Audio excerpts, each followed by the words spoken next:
All right, well, here we are up on top of Kajaki Dam, and we're up here to really summarize the last of the 6 series that we did as we talked about progress here in Helmand through 2011.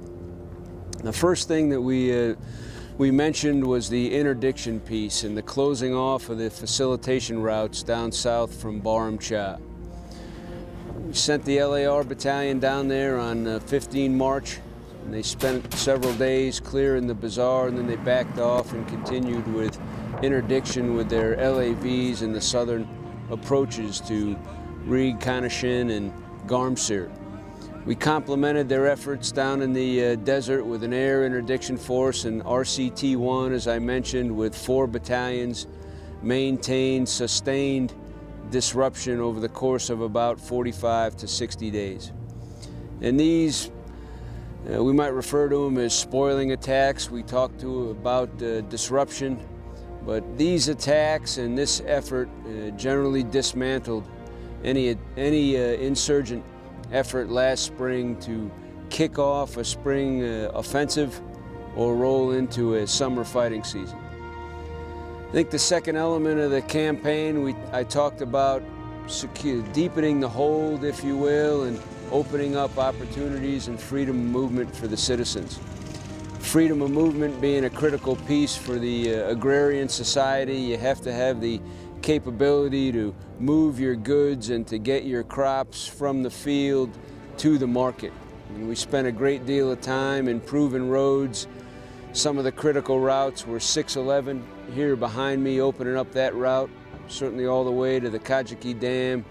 And there were a couple routes out in the west between Musa Kala and Nowzad that we repaired and we graded.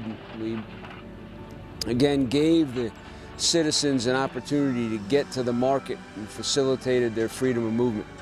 We couldn't have done this without the logistics group, the MLG resources, mostly for the repair of 611 here behind me and the repair of what we refer to as Route Red between Gereshk, Nowzad, Musa Kala. Most of the repair was done by the Engineer Support Battalion, and without the logistics group, MLG engineers, we couldn't have had the success that we had relative to freedom of movement and opening up these markets. Opening up the roads also allowed us to connect the citizens with their government.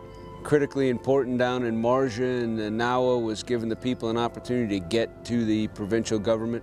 The same holds true for the Geresh Road and Route 611, allowing the citizens to be connected with their provincial government there in Lash, and allowing the government, quite frankly, to outreach to the citizens out in the districts.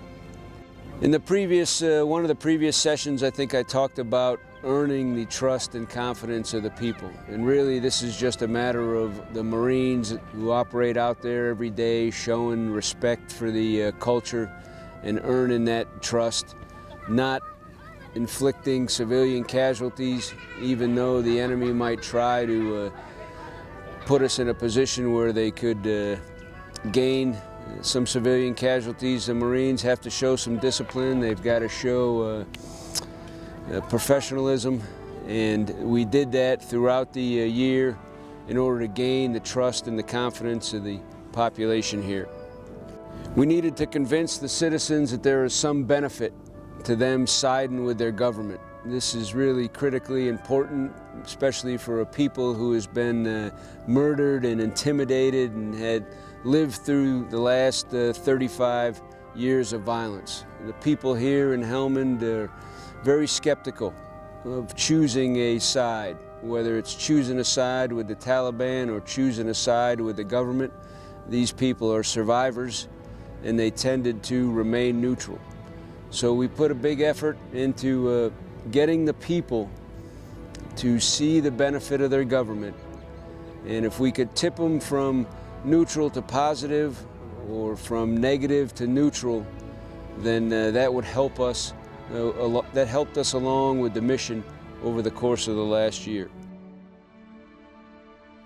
I didn't talk a great deal about partnered operations, but really partnered operations were very important to us. You know, that's how we developed the ANSF. We lived with them, we ate with them, and we operated with them every day. And the young Marines set the example for the ANSF. And again, that's how we got them out there operating amongst the population. That's how we gave them confidence, and primarily that's how we accelerated their development.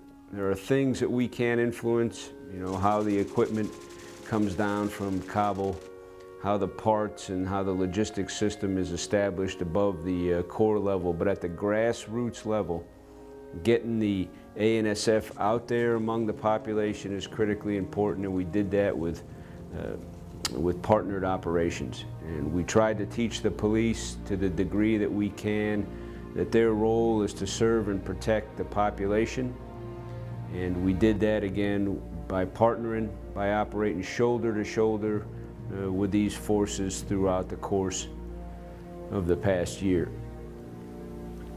I mentioned local police, primarily in Marja, but now we're seeing local police in Nawa, Garmsir, Musa Qala, and Sangin. Local police are very, very important in this environment because it's an indicator that the people are no kidding willing to stand up in their local villages and take a side against the insurgency. And we've all heard about, some of the distractors or detractors, if you will, from the local police, but in my view, local police are very, very important. Here we've tied them to the elders, we've tied them to the district chief of police, we've tied them to the district governors from the beginning. We do shuras as we stand up these local police forces, and the individuals that participate are vetted and they're vouched for by the elders, and they have been a very, very important aspect of the overall security. We use them to thicken the Afghan National Security Forces, and again, they provide value to the security forces.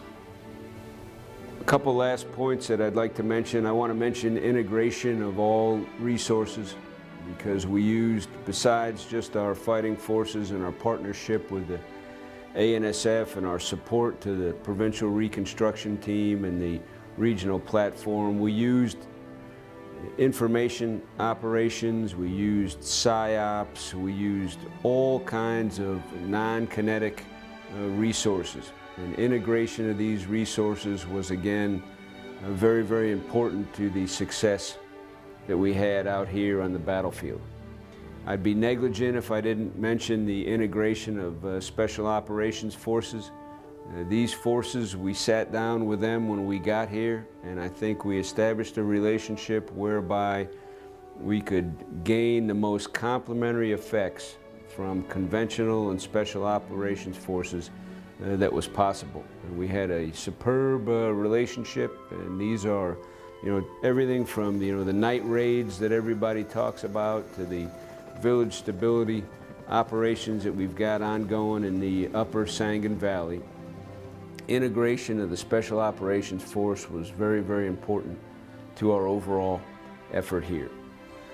Of course, the MLG and the second mall were also very, very important to our success. This isn't a, this isn't a GCE-centric effort over here. We couldn't have had the success that we've had, or made the progress, really. I won't talk about success, I'd rather mention progress. We couldn't have had the progress, couldn't have made the progress that we've made without the commitment of the MLG and the wing. And we couldn't, quite frankly, have expected the kind of support that we got. Absolutely superb across the force. And then finally, I'll mention our own Marines here in the GCE. That's really what it's all about. Any progress that was made, any success that was achieved over the past year is a result of the efforts of the Marines on the ground. That's the most important thing to me. And as a headquarters, our job is to make timely decisions, manage resources, and provide them what they need on the ground to be successful.